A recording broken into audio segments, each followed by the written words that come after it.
Kita ke informasi terkait tragedi ledakan pemusnahan amunisi TNI Angkatan Darat di Cibalong, Garut yang merenggut nyawa 13 orang dan menyisakan duka mendalam bagi keluarga korban. Hingga saat ini TNI Angkatan Darat masih menyelidiki penyebab ledakan. Di sisi lain, berbagai kesaksian muncul dari warga perihal keberadaan para korban warga sipil di lokasi kejadian.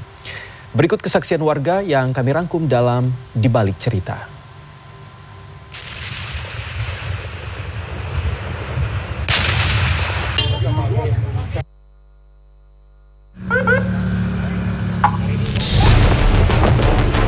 Tragedi ledakan saat pemusnahan amunisi tak layak pakai milik TNI Angkatan Darat di Desa Sagara, Cibalong, Kabupaten Garut pada Senin pagi 12 Mei menyisakan duka mendalam. Peristiwa ini merenggut nyawa 13 orang. Para korban terdiri dari 4 orang anggota TNI Angkatan Darat dan 9 orang warga sipil. Hingga saat ini, TNI Angkatan Darat masih menyelidiki penyebab pasti ledakan maut tersebut. Beragam spekulasi pun mengemuka. Mengapa begitu banyak korban jiwa berjatuhan? Termasuk keberadaan warga sipil di lahan tempat pemusnahan amunisi yang disebut milik BKSDA Kabupaten Garut.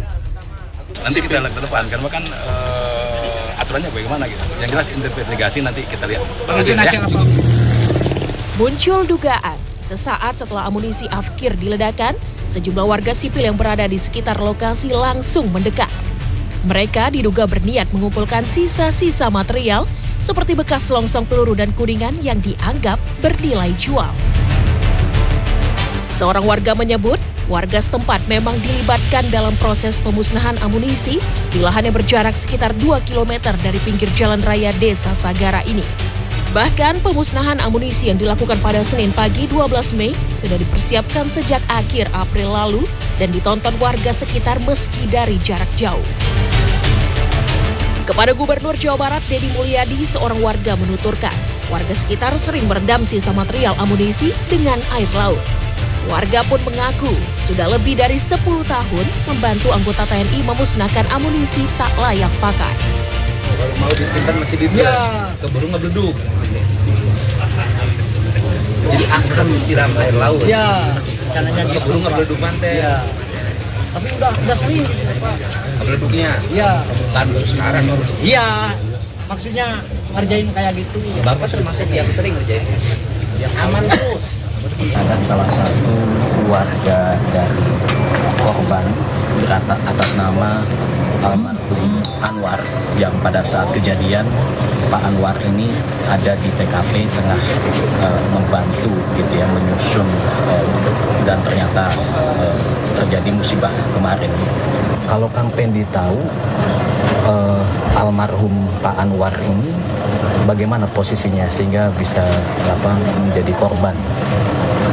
Untuk posisinya belum ada keterangan, belum ada kejelasan dari pihak.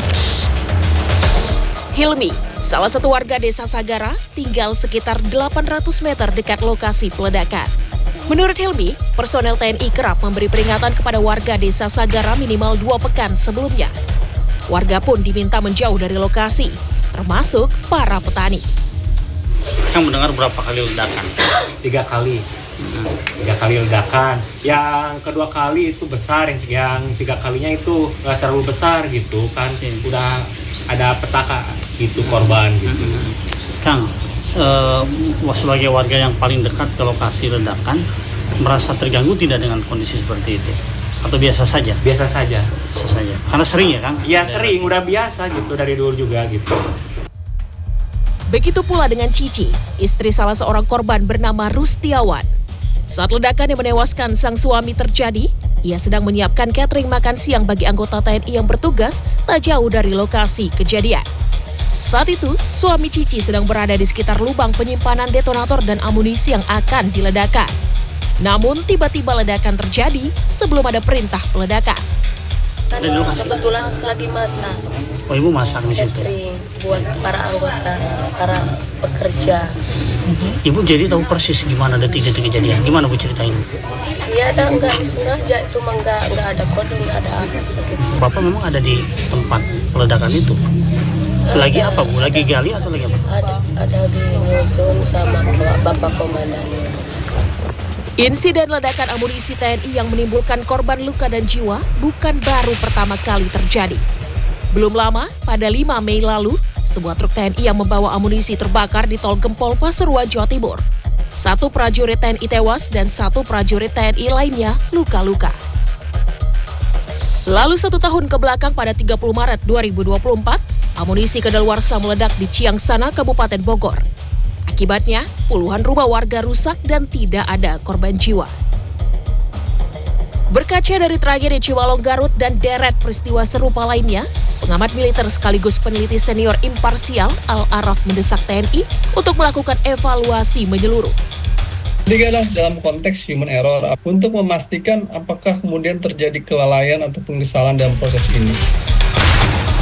Selain standar operasional prosedur disposal amunisi, wilayah pertahanan yakni lokasi gudang amunisi dan lokasi pemusnahan amunisi kadaluarsa juga perlu dievaluasi karena jarak humanitar atau jarak dengan warga sipil saat ini kian dekat. Tim Liputan, CNN, Indonesia.